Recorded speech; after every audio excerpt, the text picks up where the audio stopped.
The man known to history as Kankan Mansa Musa was born around 1280 AD in the Mali Empire, which was located in West Africa. His given name throughout his life was Musa, the Arabic version of the Hebrew name Moses, a man who figured prominently in Jewish, Christian, and Muslim religious beliefs. Musa's father was Faga Leya, who was the son of Abu Bakr, who legend said had played a key role in founding the Mali Empire by supporting his brother Mansa Sundiata Keita and acting as his Kankoro Sigui, which can be translated to his second-in-command or lieutenant general. The family lineage was regarded as the beginning of the Muslim Keita dynasty, residing around the area of Hamana and Kolonkana in what is known today as Guinea. The emergence of Sundiata as the first Mansa of the Mali Empire, which was a position comparable to emperor or king in European terms, saw his great general Tiramachan undertake a successful military campaign deep into what we know today as Senegal and Gambia.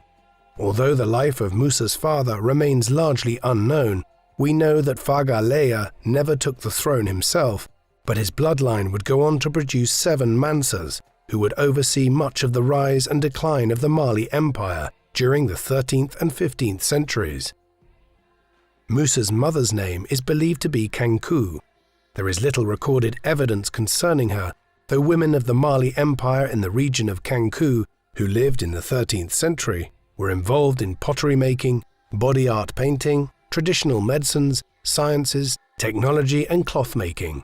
The 14th century Arabic traveller and scholar Ibn Battuta, who visited the Mali city of Walata, was shocked and upset by the lack of adherence to the manners he was accustomed to in other Muslim societies, when he observed a married woman talking to a man who was not her husband. When he conversed about what he saw with a local scholar, the man allegedly told him this was regarded as good manners in the region. Other conflicting theories suggest that Malian society was one still rife with what modern society would regard as sexism, with little or no historical voice recorded for women such as Kanku being a reflection of this. However, ultimately, the lack of a historical record makes it impossible to declare precisely the experiences of Kanku. Mansa's rise to power was deeply connected to the history of the Malian Empire, located in West Africa in the modern states of Mali, Niger, Senegal, Mauritania, Guinea, and the Gambia. Located just south of the Sahara Desert, the region first saw the rise of an empire between 700 and 1200 AD, when the Empire of Ghana dramatically seized control of the region. It was a polity of considerable sophistication at a time when Europe was stalled in the Dark Ages, and as Islam flourished across North Africa.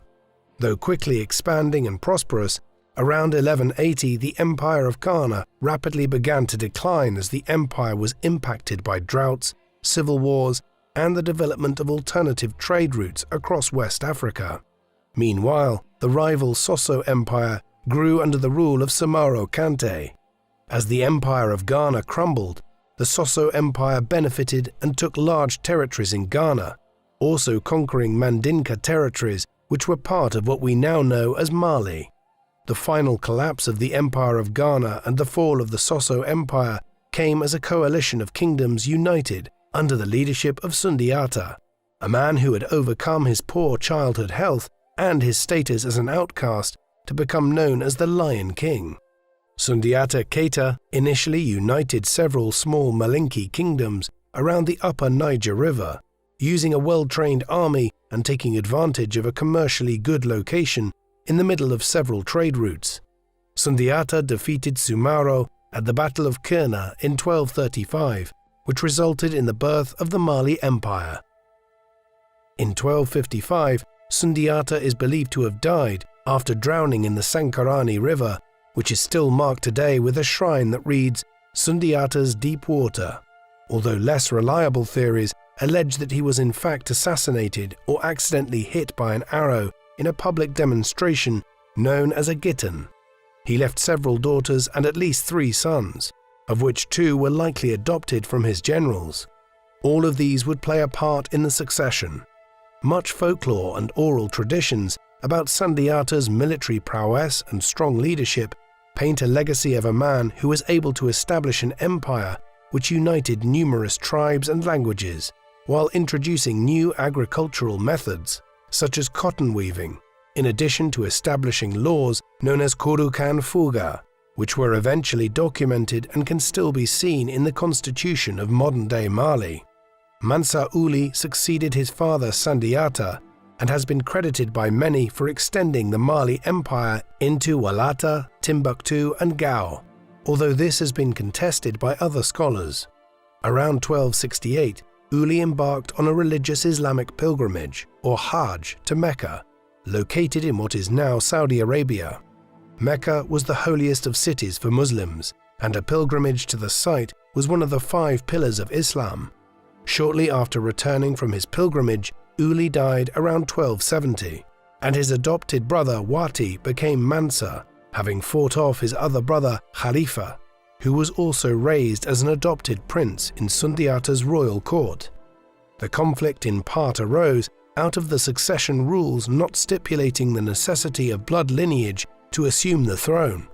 Wati oversaw a turbulent 4 years, with parts of the empire growing politically restless, before he died around 1274, and Khalifa returned to the capital Niani and seized the throne before Sundiata's nephew, Bata Mande Bori, could exercise his own ambitions. It is believed that Khalifa ruled as Mansa for around 2 years, which saw political disputes continue between various political factions in the empire. The Mali Empire at this time was made up of small kingdoms, which pledged allegiance to the Mansa and were obliged to pay annual tributes in the form of rice, millet and weapons, in addition to taxes on trade, which was controlled by an institution called the Great Council, along with matters of succession. Importantly, and in addition to this, all gold nuggets within the empire belonged to the Mansa, ensuring great personal wealth as stockpiles began to be set aside. However, like his predecessor Wati, Khalifa's rule was unpopular, and he was overthrown by the council, who then installed their preferred candidate, Bata Mande Bori, also known as Abu Bakr, which was the same name shared by his grandfather's brother. Peace did not last long when Bata Mande was usurped in around 1285 by Sakura, who was a member of the royal court, with some accounts suggesting he was a slave. Other theories suggest the term slave was not the literal meaning, and instead a reference to Sakura's roots in the Tontajon Taniworo clans, who were freemen but often referred to as slaves. During this time, people who were enslaved would be paid a salary and were given the option to buy their freedom if they chose. Slavery was different than in later iterations of chattel slavery and other harsher slave regimes. However, while slavery was not inherently based on race, scholars suggest that considerable racism continued to be a part of the Malian Empire. During Sakura's reign, trade increased between the Mali Empire and the rest of the Muslim world, while he also led successful military campaigns and extended the borders, seizing land in the Gao region. Performing a Hajj, possibly in an attempt to display power as well as engage in a religious pilgrimage, Mansa Sakura was killed on his way back to Mali, with some accounts pinpointing his death in the town of Tajura near Tripoli, in what is now Libya, while oral tradition claims Kon Mamadi, who was known as Ku, assassinated Sakura. Whatever the cause of his death, Sakura's passing in early 1300 proved good for Ku, who was himself the nephew of Sundiata and who became the new Mansa. Ruling for roughly 5 years, Ku died and his son Muhammad ibn Ku preceded him as the 8th Mansa of the empire, while his nephew Musa was in his 20s and had become an active participant at the royal court. Unfortunately though, we know very little about Musa's early arrival at the court, his education, or indeed how he managed to begin ascending within the power apparatus of the Mali Empire. Muhammad oversaw the growth of what was now a powerful empire, but his passion resided in exploration, and in the early 1300s, he instructed approximately 400 ships to be loaded with supplies and sail west. on the command that they only return when they run out of food or find land. Many months passed before just a single ship limped back from the expedition, with the captain reporting to the Mensa that the fleet had befell a vast area of ocean, which had such a strong current that it resembled a powerful river. While the other ships continued and were never seen again, the captain decided to turn back, but his story made Muhammad suspicious, and instead of deterring him from further attempts, it encouraged him to try a second voyage. Such was his passion for the enterprise that Muhammad led the second expedition himself, and in 1312, hundreds of small vessels were fitted out with dried meat, spare rope and provisions sufficient to survive should they become separated. Sailing such distances away from land was uncommon, which made the journey more perilous. But Muhammad sought fame and fortune in new lands he hoped to discover. Muhammad named Musa caretaker emperor and successor before setting sail, and Musa along with his family moved into the royal palace in Niani, which served as his home and the central government, having been fitted out with multiple rooms, a royal stable, and a cooking area capable of hosting thousands of guests. There were 14 provinces across the empire, which Musa had now become regent of in Muhammad's absence, ruled by governors called emirs, with the Berber provinces governed by their own sheikhs.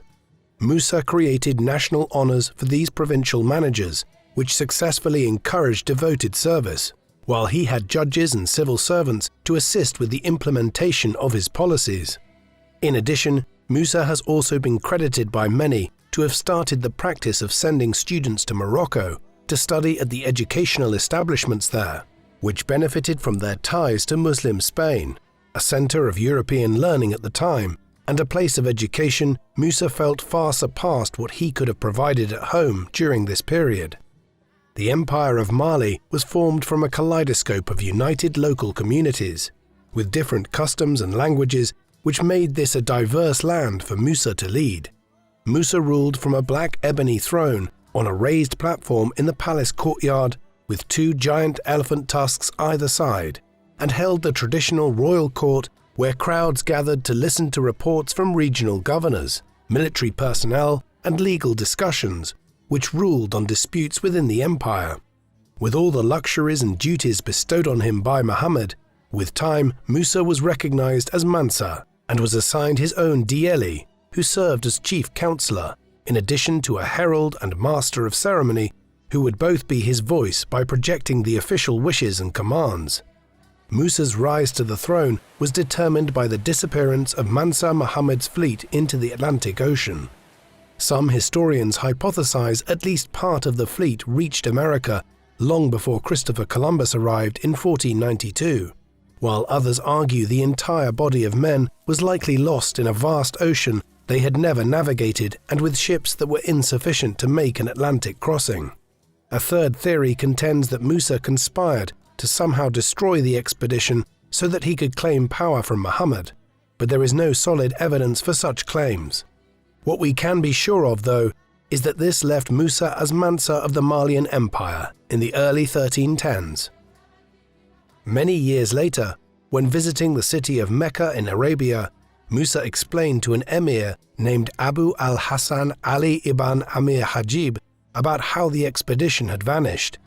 This was what he said: "We belong to a house which hands on the kingship by inheritance.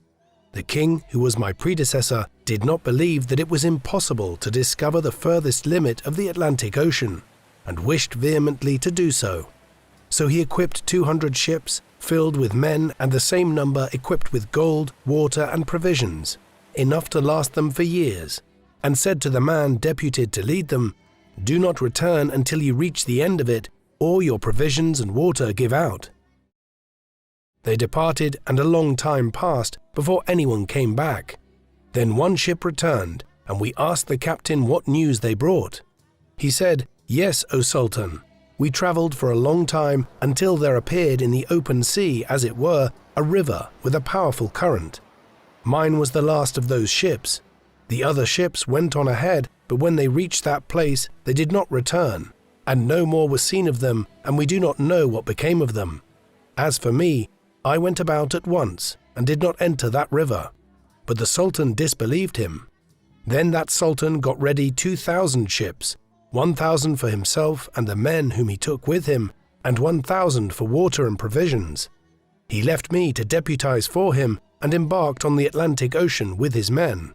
That was the last we saw of him and all those who were with him, and so I became king in my own right. From this account, it is clear that Musa believed that such an expedition was folly. This almost certainly explains why he did not attempt to send out his own explorers to try and find out what had happened to his predecessor and the many Malian ships.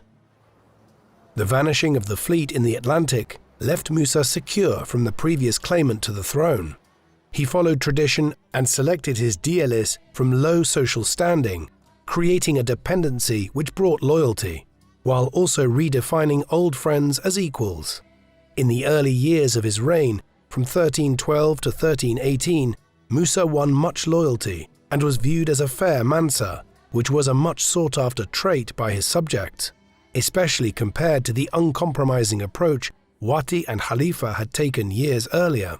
Musa attempted to convert more people to Islam and commanded the miners of the south of Mali to stop practicing pagan rituals, thus causing the miners to go on what would now be called a strike. The miners were very much aware that their efforts and mining knowledge allowed for all gold nuggets to go to the empire, while they kept the smaller gold dust to themselves. Rather than pressing the issue with force, however, Musa showed understanding and reversed his decree with the miners, leading to a resumption of mining operations and thereby avoiding a costly conflict. He also, in this instance, demonstrated courage to publicly change his mind.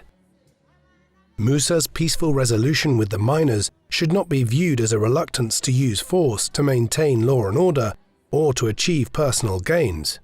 As with his predecessors, Musa was an empire builder who sought to increase the wealth and territorial limits of his empire through actions that ultimately favored the ruling class. If the miners did not enjoy such a powerful negotiating position, then the outcome of the standoff with the Mansa could have been very different, as Musa had already shown a willingness to use force on other occasions. During the early 1300s, bandits continued to plague the trade routes and countryside across the empire and had stolen much wealth, sometimes deterring any sort of travel unless heavily guarded. Musa introduced a zero-tolerance policy towards those bandits caught, which slowly began to bring the frequency of robberies under control, with flourishing trade and a feeling of safety. The outcome of all this meant that most people across the empire lived peaceful lives with plentiful resources. With news now freely flowing in and out of borders, the feeling of isolation in West Africa was replaced with intrigue and knowledge of societies thousands of miles away, and created the beginning of what some have now compared to the European Renaissance of 1400, where exotic goods came to market from as far away as China, and people could be enlightened by stories from the wider world. However, the foremost means whereby Musa's kingdom flourished was through control of the Saharan trade routes, from Cairo west to Mali and beyond the Ivory and Gold coasts, and from Benin and Niger in the south, north through Mali to Morocco and Algeria. It was by dominating these routes and ensuring that traders could travel through them peacefully that Musa built the Malian Empire up into a significant regional power in the first half of the 14th century. One of the key trade routes that emerged as a result of Musa's military protection demonstrates a sophisticated network which encouraged traders to take bigger and more lucrative loads. Linking the salt mines located south in Tagaza with the gold mines north in Wangara saw the emergence of port towns, where goods were traded and offloaded onto more effective means of transport. Camels were used in the southern desert, while donkeys were used in the north, the latter being largely immune to the tsetse fly, which resided in the equatorial forests on the northern trade route. Port towns saw negotiations between traders, with one source suggesting a pound of salt was equal in value to a pound of gold. Though this is clearly open to dispute, it reflected the vast supply of the precious metal that Mali enjoyed. For Musa and the empire, port towns were important for ensuring tax was collected efficiently from both domestic and foreign traders. The rivers Niger, Gambia and Senegal also ran through the Mali Empire, and trade by boat was boosted through the organized and peaceful trade routes, which added further tax income to Musa's already extraordinary wealth. While goods were traded such as millet, rice, honey, and dates, Musa was a fond horse rider and was also aware that they were useful in warfare. He formed a strong fighting force with around 10,000 cavalry in his imperial army, the total strength of which was an estimated 100,000 men. It is estimated by some that Musa had the third largest fighting army in the world at this time, after a small number of other states such as China and the Mongol successor states of Central Asia. Using his own band of royal traders distributed across the empire, the Mansa stipulated that their power to buy and sell would be first in the queue, which effectively ensured the highest quality and required quantity of popular assets such as Arabian horses and metals used for weapons were rarely in short supply. The Mali cavalry were equipped with copper headpieces, chainmail and cushioned tunics, which they wore in tight formations on the most reliable horses, effectively making them an elite and powerful unit. It is likely during the decade from 1314 to 1324 that Musa conducted raids and captured territory from neighboring countries, with some estimating he took around 6,000 slaves, while the Mansa himself allegedly boasted of conquering 24 cities and surrounding districts. Of course, campaigns like this required war material. With a well-established culture of blacksmithing and metallurgy in many parts of Musa's territory, charcoal was needed to fuel smelting and the smithing of new weapons. Large-scale deforestation not only ensured the continuation of production, but it also cleared vast amounts of land which allowed cavalry units to move around more effectively. Blacksmiths were held in high social status, with people often awed by what was seen as a gift from the traditional god Ogun, the god of metalwork. Where villages and towns did not have a blacksmith, they would seek one from elsewhere, with rewards for those who took the vacancies. This was the manner in which skilled craftsmen were becoming favored in Mali during Musa's reign. With the evolution of weapons, military tactics also evolved with the development of specialized units that could help give strategic advantage. River clans helped to move troops quickly from one part of the empire to another, which reduced the response time in dealing with potential threats. The Farimba were elite units that could be called to assist local provinces under attack, using a wide arsenal of weapons which included poison arrows, poison javelins, knives, spears and swords. Often at festivals, elite fighters would display their swordsmanship as it was viewed as an art in Malian society, in addition to a military technique.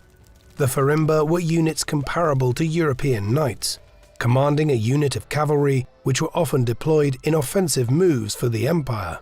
For defense, troops had animal hide shields and iron helmets, with the wealthier cavalry units often possessing the most effective chainmail armors seen in all of northwestern Africa.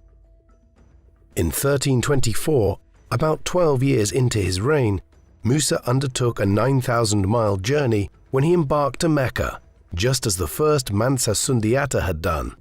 This was the famous Hajj, or pilgrimage to Mecca, which all Muslims were required to do if they were financially and physically capable of doing so.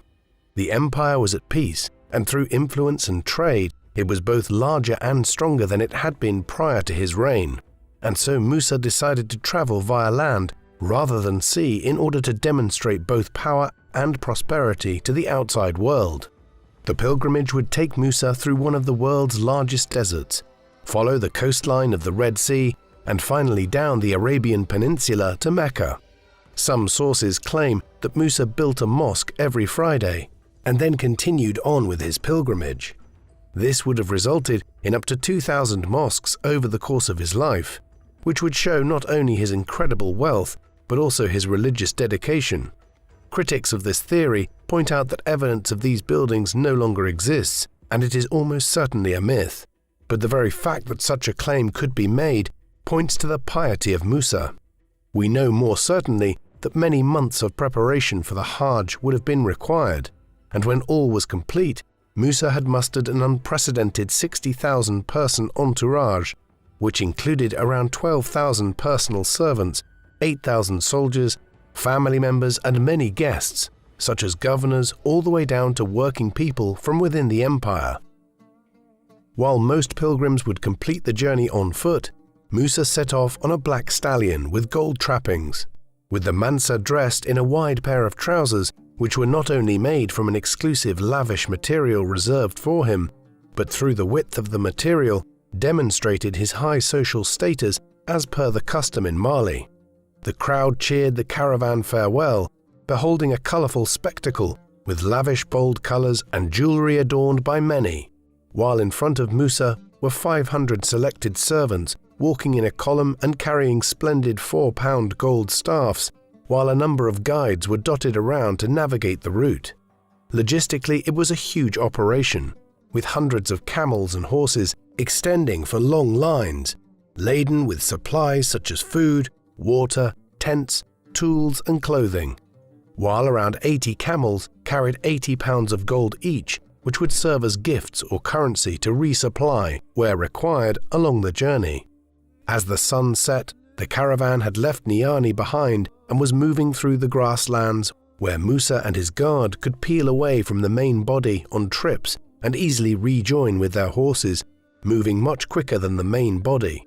Watching lion cubs play, galloping alongside antelope, and amusing at the awkwardness of a young giraffe reaching down to drink water were discoveries the Mansa delighted in, while also meeting many people who watched the caravan move.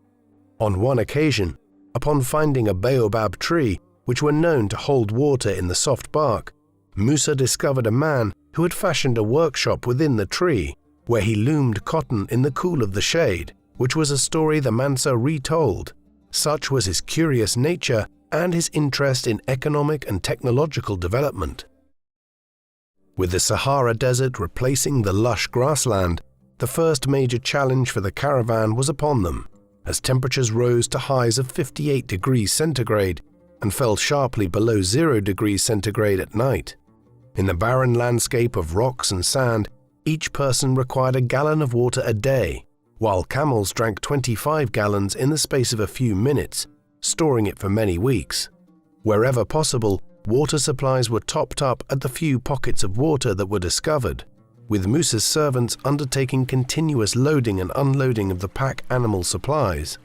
Cooks would prepare each person a comprehensive meal and even some entertainment paid for by Musa, which helped the caravan make determined progress across the 3,500,000 square mile desert, using stars and wind markings in the sand to guide them. Coming from Niani to Walata, on to Taghaza, before passing by Tassili Ajer, and then through Yadanes, the caravan continued en route to its first major stop at the great Egyptian city of Cairo. Musa and his entourage were excited, having heard much about the city from traders. Most people from Mali had only dreamt of visiting the vibrant city, which enjoyed a population of around 1 million people at the time, making it one of the world's great metropolises in the 14th century. Dressed in luxurious clothes, Musa entered the city in July 1324 via the Western Gate and was met with amazement as the busy streets opened up a channel for the mysterious foreign contingent to walk through, with their leader walking slowly on his horse. As gold glistened, the event was a spectacle never seen in Cairo, and the Egyptian official meeting the caravan apparently compared it to the glittering glory of the African sun itself. The ruling Sultan Mamluk invited Musa to a grand celebration, but the situation was initially awkward, as the traditional sign of homage dictated that the Mansa would have to kiss the Sultan's hand or the ground by his feet. Musa refused this to his advisors, declaring he was a pilgrim and was only paying homage to Allah, while also aware that his Mali empire was vast and many times wealthier than that which the Sultan ruled over. With some well-placed guidance, disaster was averted when Musa kissed the ground and praised Allah before the Sultan, thereby compromising in a way that left both men satisfied. The two leaders conversed and feasted, with gifts exchanged and Cairo hospitality provided in the city for the entire caravan, which was gratefully received, and they rested in the Karafa district where Musa befriended the governor, Ibn Amir Hajib. The caravan rested for around 3 months, allowing the intense summer heat to pass by, and during this time the natives were impressed by Musa and learnt much about his trustworthy character and the powerful empire he had ruled over for a decade, and which was prospering under his leadership. The Egyptians were awed by the Mansa and his generosity when he gave gold as gifts in each part of the city he visited or stayed. Such was the supply of gold from Mali that when combined with his generosity, the sharp influx of the precious metal caused a drop in gold prices in Cairo, which lasted for many years to come. Musa allegedly tried to combat the inflation by buying back some of the surplus gold, and this helped settle the market, while emphasizing how much wealth the empire had accumulated to be able to control foreign markets. With approximately 1,000 miles of travel still ahead, the caravan set off from Cairo on the 18th of October 1324 into the desert between the River Nile and the Red Sea to the east, reaching the Gulf of Suez after a few days, before stepping into the continent of Asia for the first time. Trade routes met as they came to the north of the Gulf of Aqaba, with Asians, Europeans and Africans all merging, and Musa finding himself fascinated with the variety of people he saw. Like many of the foreign pilgrims Musa came across at this time, he planned his next major leg of the journey to stop at Medina, the second great holy city of Arabia, linked to the Prophet Muhammad. On arriving in the city, Musa visited the Prophet's mosque, where Muhammad was entombed, while he also continued to have discussions with foreign Muslim scholars with a passionate desire to enlighten his understanding and knowledge. After traveling a final 240 miles, the long caravan was drawn out in segments, with Musa being one of the first who spotted Mecca from the rugged hills that approached the city, noting the great mosque nearby the sacred black stone Kaaba, which was the religious epicenter established by Muhammad for the Islamic world. Upon entering Mecca, 12 days of the Hajj began, with Musa following the custom of wearing a simple white garment and removing all jewelry, which effectively relinquished his status as ruler temporarily in order to become a brother of fellow men and women of the faith. Prayers, celebrations and rituals filled the days, which reached a peak on the 9th day when Musa joined other pilgrims on the Mount of Mercy. At some point during the Hajj in Mecca, a fight nearly started between a group of Malian and Turkic pilgrims, with swords drawn in the Masjid al-Haram, but Musa's typical diplomacy diffused the situation before it escalated. At this stage, gifts were still being given out by the Mansa to many inhabitants of Mecca itself, and such conflicts were rare, with most pilgrims impressed by the generosity of the Malians and the softening of local inconveniences that inevitably arose with the arrival of such a grand cohort of people. 3 days of feasts brought the pilgrimage to a close, and Musa kissed the sacred black stone once more, only this time he was a Haji, which was a title given to those who completed the pilgrimage, which was viewed as the greatest earthly achievement. Many accounts suggest that Musa enjoyed the conversations and prayers with the people of Mecca and found them so fulfilling that he wanted to live the rest of his life in the great city. But reports coming from his empire back home in Mali prevented him from doing so. Musa's son Maghan was the caretaker Mansa at the time, but reports were suggesting that his youth and inexperience were leading to difficulties back in Mali, with further news that conflict had broken out with the neighboring Songhai people in what are now northern Burkina Faso and western Niger. The Songhai were keen to build their own empire at the expense of the Malians. Accordingly, preparations for the long journey back to Mali began, with Musa opening an invitation to many local scholars and descendants of the Prophet, known as Sharafa, to join him and return back to Niani to help build and bless his empire. One who accepted was Abu Ishaq az-Shaili, a popular poet and architect often referred to as the Moor, who had become very close to the Mansa before accepting his offer. Upon setting off, they spent much time conversing around Musa's plans for Mali, which he hoped to realize while ensuring preparing his son for succession, before ultimately returning to live the life he now desired in Mecca.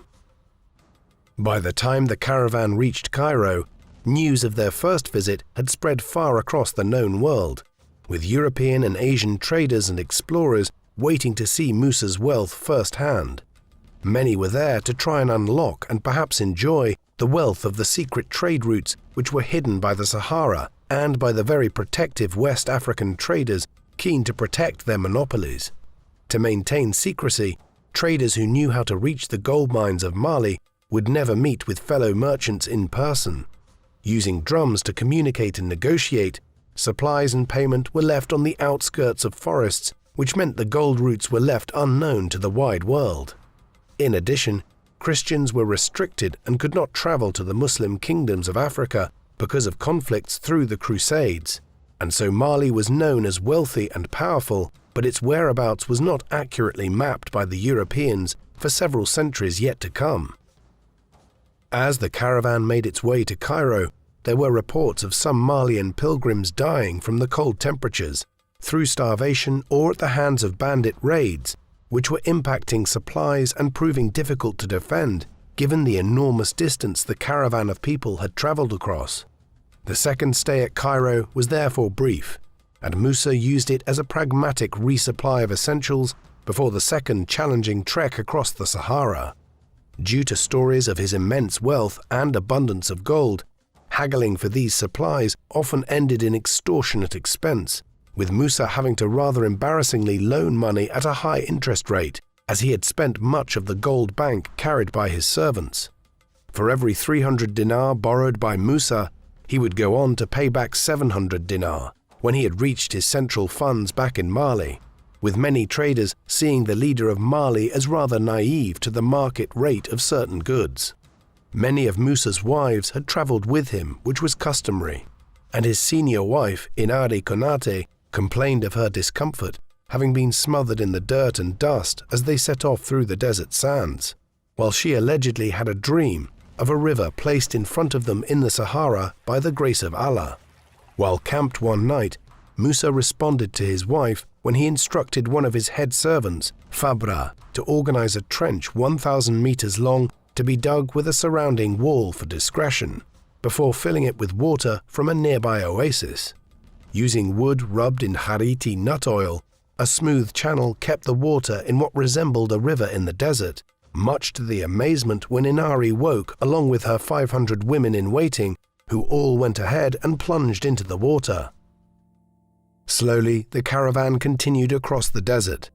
One day in 1325, a messenger rode to Musa from the city of Gao and reported that of Musa's generals, General Sagmanja had captured Gao from the Songhai and was now ready to accept surrender of their other territories. Although prior to his pilgrimage, Musa's forces had led successful military campaigns, such as taking Walata and Tegaza salt mines. This recent victory by his general was the most sizable gain made to the borders of Mali. Although Musa did not accomplish this conquest in person, it was an indication of the strong position he had left Mali in when he departed on the Hajj that Sagmani was able to defeat the Songhai in this way. Other accounts play down the victory, suggesting it was more likely to have been a recapture of the rebellious vassal city of Gao, with Mansa Sakura the initial conqueror of these lands.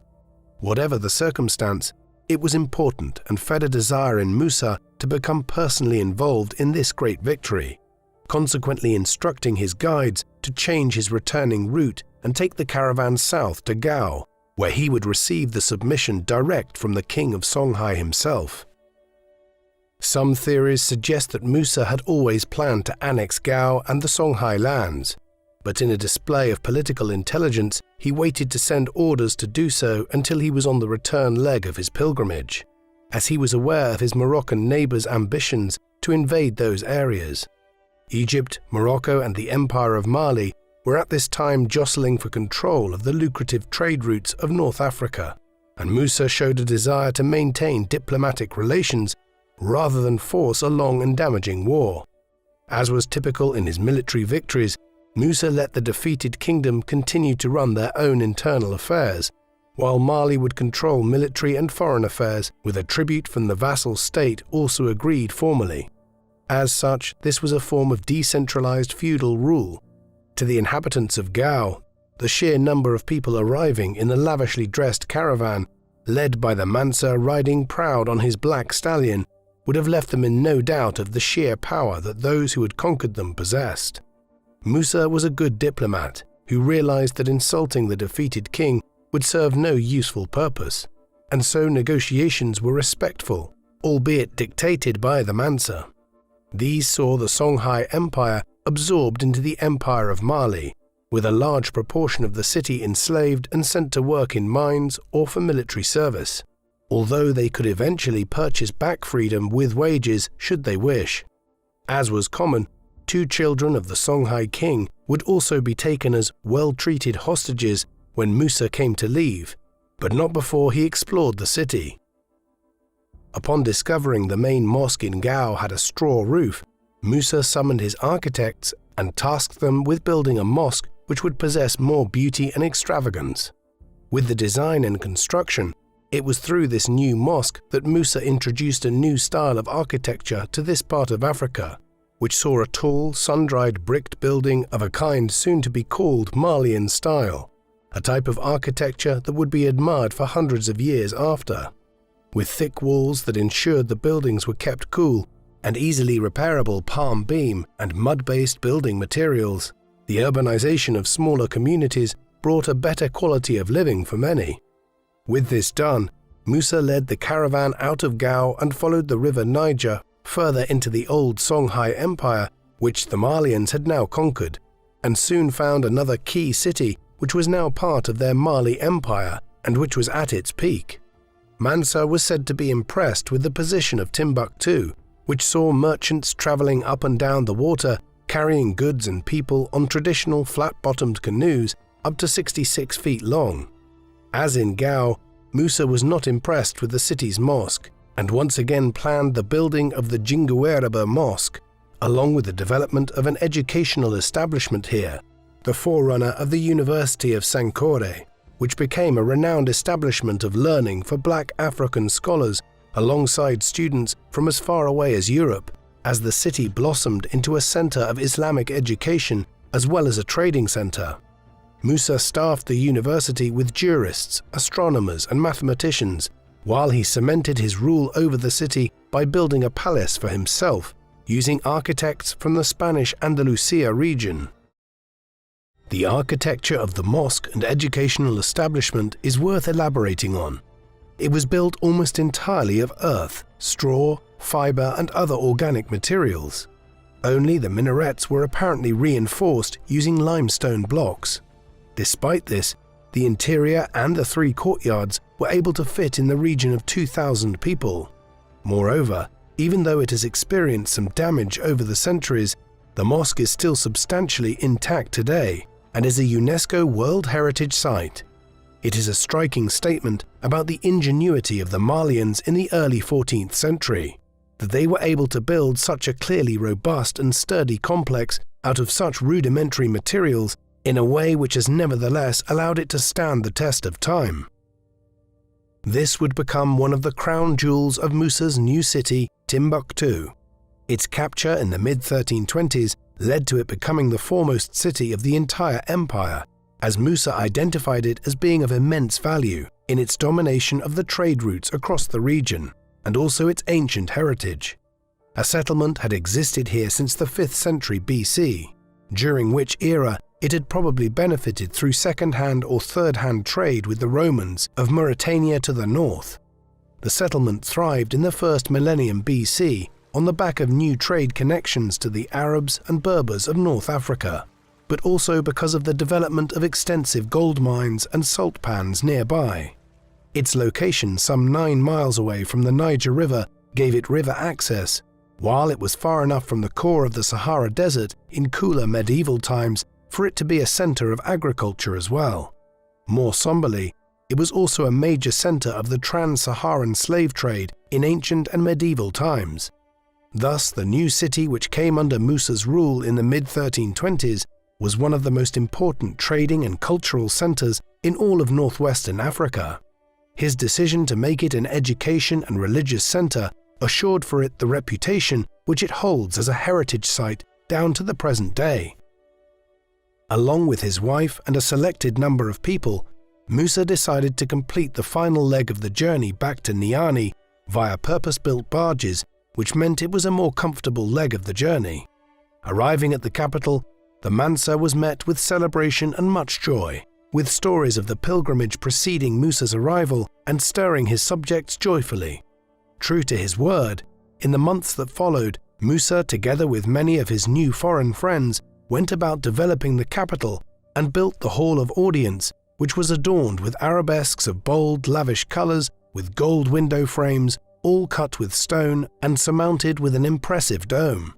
Smaller projects were also completed, with a visiting Italian scholar named Sergio Domain later remarking how the 400 cities of the Empire of Mali were upgraded and as a result enjoyed dense populations and prosperity.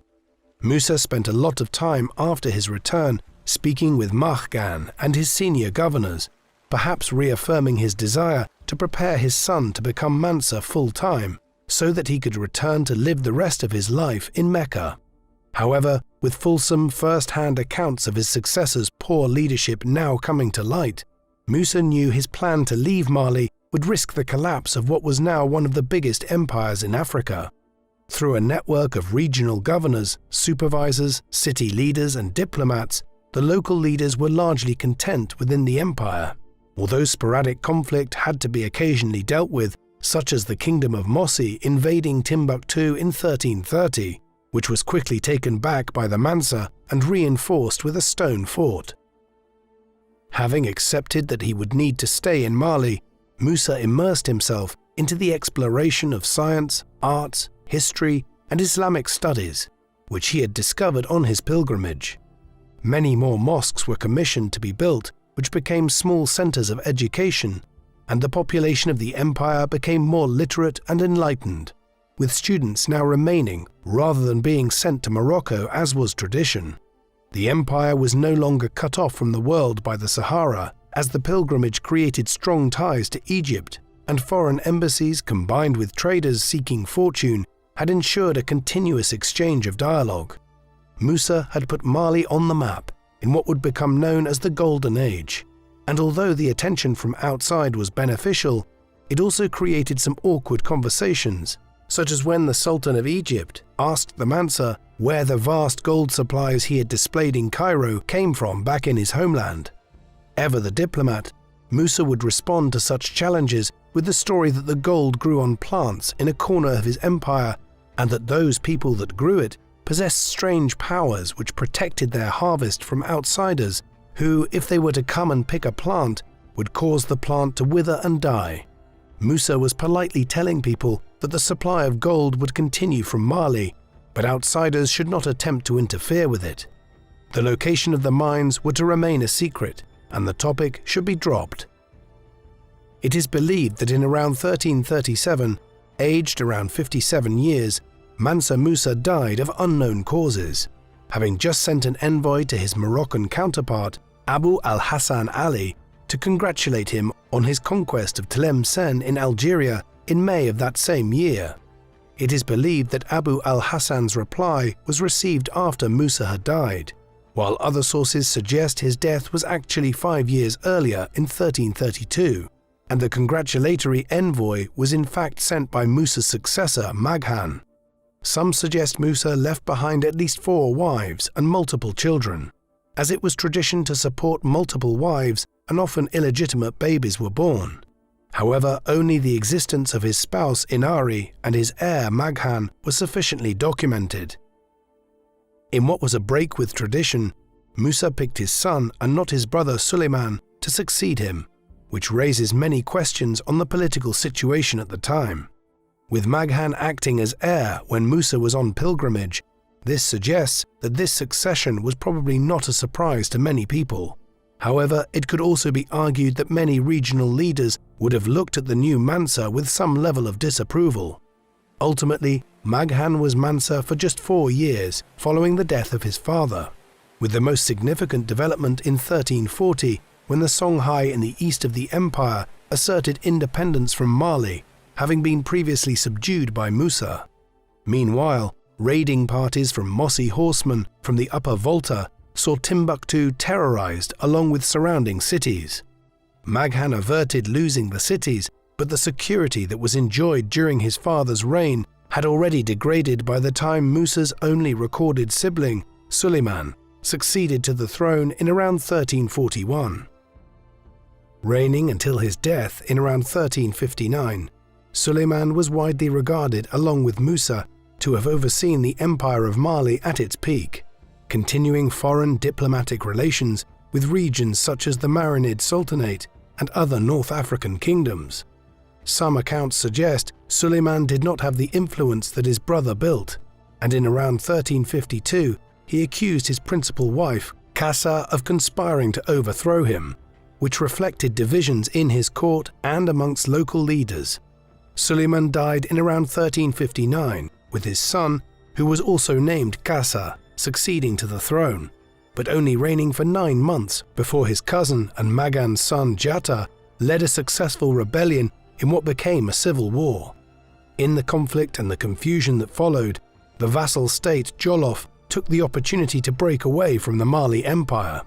By 1360, Jatta was Mansa, with accounts suggesting he was a poor leader, with the North African historian Ibn Khaldun recording much that is known about his reign, and with many pinpointing this time as the beginning of the empire's decline. More Mansas followed, but while they still held on to a large territory, it was shrinking in influence and power, and from 1507 neighboring and emerging empires in the region, such as Diara, Great Fulo and Songhai, began to take and raid lands. Attempts by the Songhai to take Niana in 1542 were repelled, before Mansa Mahmud III was forced to flee the capital, and the attacking leader, Kerminafari Daoud, sacked the city before ordering his men to use the palace as a place to defecate, a sign of the humiliation of the once great Malians, although the city was eventually won back. Counterattacks were attempted to retake the fragmenting lands, but the heart of the empire continued to be attacked, and in 1670 the capital was sacked and burned by the Bamana. Some suggested that the sheer power and size of the Empire of Mali at its peak had created complacency, with no major military setbacks for generations, while Musa's pilgrimage had inadvertently advertised the riches of the state to outsiders and turned it into the prey of neighboring kings. The loss of Niani proved fatal, and in 1672 the Keita dynasty had retreated to the town of Kangaba, where they became provincial chiefs, while the empire dissolved into independent chiefdoms, with the Golden Age now but a chapter in history. The legacy of Mansa Musa is often centered around his wealth, with the figure of $400 billion accepted by many to be his comparable wealth in 2023, if one adjusted for inflation and other factors, which would make him not only the richest person alive today, but also the richest person in recorded history, greater than the likes of John D. Rockefeller, Elon Musk, or Jeff Bezos. However, the reliability of these calculations is challenged by many scholars, as not only does it make assumptions on gold supplies, but it is also compiled using historic sources that are often not scientific in their approach. Mande oral tradition was the responsibility of a griot, who would discuss history, tell stories, write poetry, and perform theatre for their communities in West Africa, with very little documentation of facts completed. As a result, much of what we know about Musa came from Arabic sources, and the Mansa's wealth was formed from perception following his pilgrimage, as opposed to someone witnessing firsthand the extent of his gold reserves. Some of these sources were also produced decades after Musa's reign, and were based more on popular belief than any real form of scientific evaluation. Conflation has also caused debate when looking at historical sources connected to Musa, as his name appears to be associated with a Mande figure known as Fajigi, which is translated to Father of Hope. Fajigi also went on a pilgrimage to Mecca in order to retrieve sacred objects known as bolio, but with limited evidence, some argue the oral tradition has merged the two figures into one person. Both Musa and Fajigi were also sometimes blurred, with Mansa Sunjata's top general known as Fakoli, with traditional and Islamic beliefs combined in his story with the common fact that all three men embarked on a pilgrimage. In other sources, Fakoli and several other figures who traveled to Mecca have been referred to as Musa, with the symbolic or simply erroneous swapping of names, causing much confusion for historians. Musa's infamous wealth and the specific timeline of many key life events remain unknown, but we know he took an impressive pilgrimage to Mecca, which put the Mali Empire on the map for many people residing further afield. In 1375, the most significant map of the Middle Ages was commissioned and named the Catalan Atlas, which displayed a picture of Mansa Musa holding a gold object and a caption that refers to him as the richest and noblest of all these lands due to the abundance of gold. We also know that his character was generous and just, with his gift-giving and successful leadership during the empire's peak the predominant evidence for this. Displaying diplomatic understanding in addition to mastering several languages suggests the Mansa was an intelligent man who made calculated decisions which bought loyalty. The wealth of his empire was certainly a major factor in his rule, but he should also be understood as a successful ruler in other respects. For instance, adding Gao and Timbuktu to the Malian Empire was an episode of considerable importance, as was his establishment of a university in the latter city. This was one of the great cultural centers of Western Africa for centuries to come, and indeed Timbuktu has gone down in history as a quasi-fabled city in Saharan Africa, in a large part owing to the manner in which Musa developed it during his reign. It is hard not to think that his experiences on the Hajj shaped how he went about this. Musa was profoundly impacted by his experience in Mecca, coming back with a new entourage of experts who worked on many developments with an architectural style alien to most parts of Western Africa.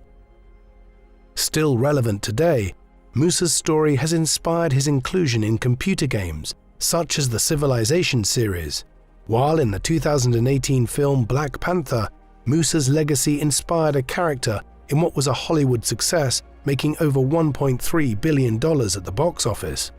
We will never know all the facts about Musa, but history will continue to remember him for both his wealth and his successful leadership of the people living in the great Malian Empire.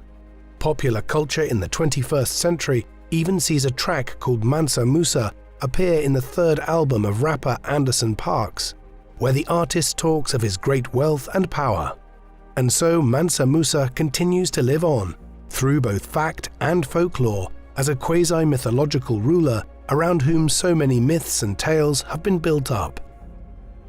What do you think of Mansa Musa? Is he one of the most significant figures in West African history? Please let us know in the comment section. And in the meantime, thank you very much for watching.